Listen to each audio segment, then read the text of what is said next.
حضرت سیدنا امام علی مقام رضی اللہ تعالیٰ عنہ 4 ماہ اور 6 دن مکہ کے اندر گزارتے ہیں،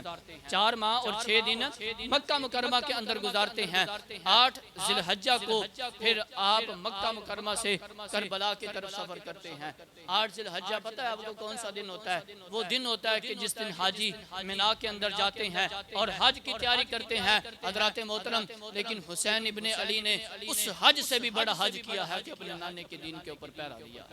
حسین ابن علی کو میرے مصطفیٰ کریم علیہ السلام نے حکم دیا کہ اے حسین ابن علی جو ہے وہ لوگ حج کے لیے آ رہے ہیں لیکن تیرا اب یہاں رکنا ٹھیک نہیں ہے، اب یہاں سے نکلو۔ اب حضرات محترم اس کی کیا وجہ تھی کہ امام علی مقام رضی اللہ تعالیٰ عنہ حج کرنے کے بغیر ہی وہاں سے نکلے۔ حضرت عبداللہ بن عمر نے روکا کہ اے حسین ابن علی رک جائیں، بڑے بڑے جلیل القدر صحابہ نے روکا کہ آپ مکہ ہی میں رہیں، آپ کوفہ کی طرف نہ جائیں کیونکہ کوفہ کے لوگ بڑے بے وفا ہیں۔ وہیں آپ کے بابا مولا علی المرتضی شیر خدا کو شہید کیا گیا تھا، وہیں آپ کے بڑے بھائی حضرت امام علی مقام حضرت امام حسن کو شہید کیا گیا تھا۔ اے حسین ابن علی کوفہ کی طرف سفر نہ کریں۔ لیکن حسین ابن علی جو ہیں وہ فرماتے ہیں کہ میں رکنے کے لیے تیار نہیں ہوں۔ اس کی وجہ یہ تھی، 2 وجہ تھی۔ ایک وجہ تو یہ ہے کہ رات کو میں سویا تو میرے نانا نے مجھے حکم دیا ہے کہ اے حسین ابن علی لوگ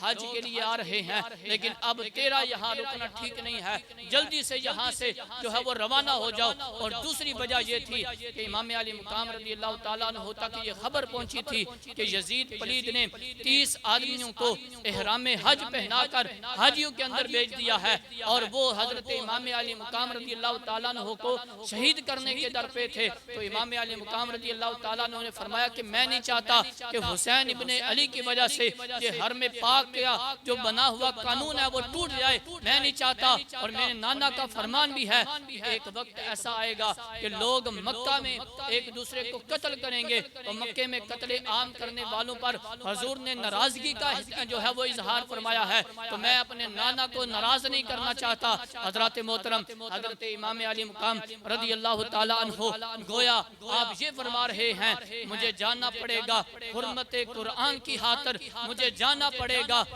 عظمت ایمان کی خاطر، نہیں جاتا تو پھر حیدر کے گھر کی آن جاتی ہے، تمہارا دین میری غیرت ایمان جاتی ہے۔ میں جاتا ہوں کہ دنیا میں وفا کا نام رہ جائے، میرا کچھ نہ رہے لیکن خدا کا نام رہ جائے۔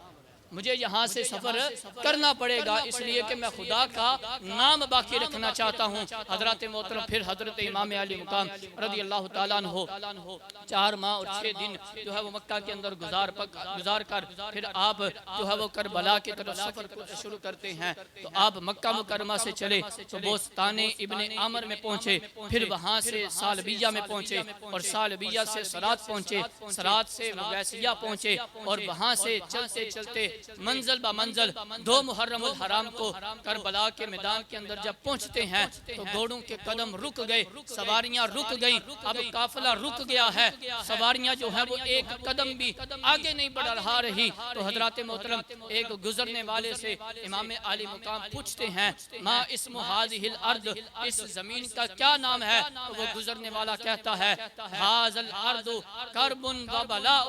اس زمین کا نام کرب و بلا ہے۔ جو ہی آپ نے کربلا کا نام سنا آپ کی آنکھوں سے آنسو نکل آئے، آپ نے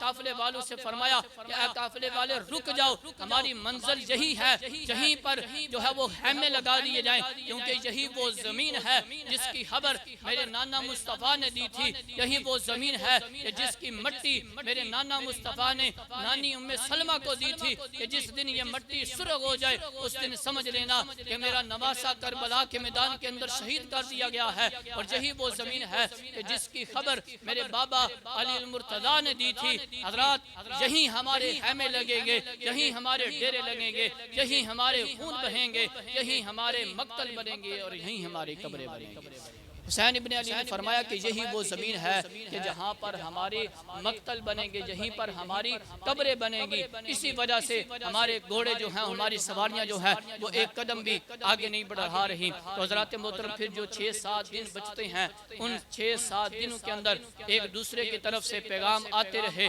خطوط آتے رہے، یزید کی طرف سے بھی، امام علی مقام کی طرف سے بھی، لیکن جب فیصلہ نہ ہوا، امام علی مقام نے حق کے فیصلے پر ڈٹ کے پہرا دیا، تو پھر کیا ہوا؟ جب 7 محرم تک جب کوئی نتیجہ نہیں نکلتا، پھر اعلان ہوتا ہے کہ آج سے اہل بیت اطہار کے اوپر پانی جو ہے وہ بند ہے،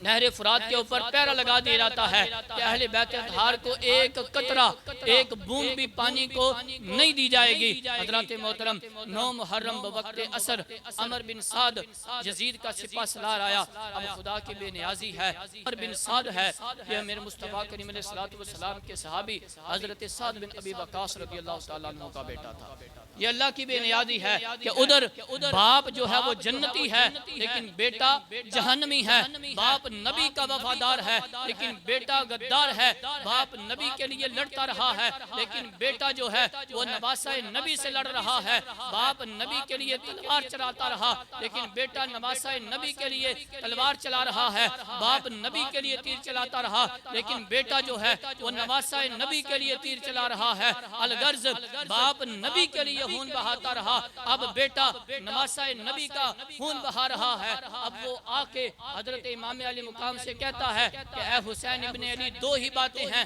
یا تو یزید کی بیعت کر لو یا پھر جنگ کے لیے تیار ہو جاؤ۔ حضرات محترم امام علی مقام امام حسین رضی اللہ تعالیٰ عنہ آپ نے ارشاد فرمایا میں سب کچھ تو قربان کر سکتا ہوں، میں جنگ کے لیے تیار ہوں، اپنی جان کا نذرانہ دینے کے لیے تیار ہوں، لیکن یزید کی بیعت میں نہیں کر سکتا ہوں، یزید کے ہاتھ میں نہیں دے سکتا ہوں۔ حضرات محترم جب امام علی مقام نے اپنا فیصلہ سنا دیا، اب عمر بن سعد جو تھا وہ واپس گیا اور اس نے کہا کہ اے حسین صبح کا انتظار کرو۔ اب حضرات محترم جب 9 محرم کا دن گزر جاتا ہے، 10ویں محرم کی رات آتی ہے، حسینی خیموں کے اندر نہ کوئی دیا ہے، نہ کوئی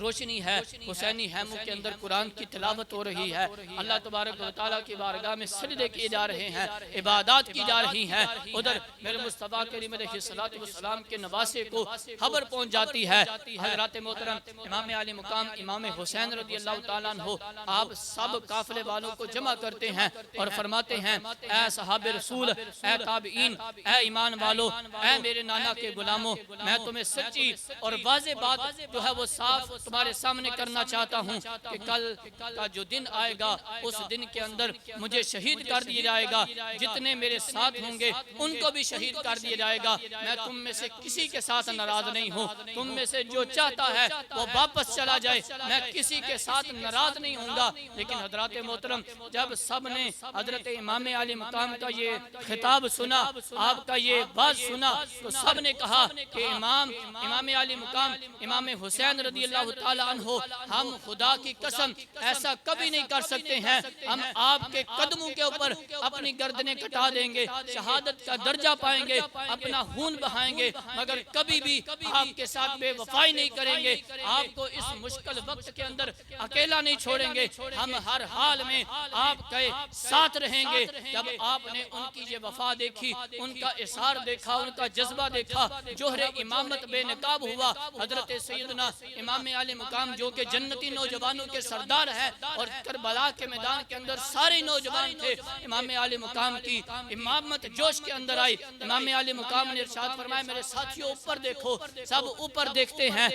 اور ارشاد فرمایا یہ جنت ہے، یہ حور و ملک ہیں، یہ جنت کے باغ ہیں، یہ کوثر ہے، یہ کوثر کی نہریں ہیں، یہ طوبہ کا درخت ہے، یہ سونے چاندی جواہرات سے لدے ہوئے محلات ہیں۔ اور سب نے کہا حضور ہم نے دیکھ لیے، فرمایا مبارک ہو۔ اور پھر امام علی مقام نے ایک ایک ساتھی کا نام لے کے ارشاد فرمایا کہ یہ محل فلاں کے لیے ہے، یہ محل فلاں کے لیے ہے اور یہ محل اللہ نے فلاں کے نام کر دیا ہے۔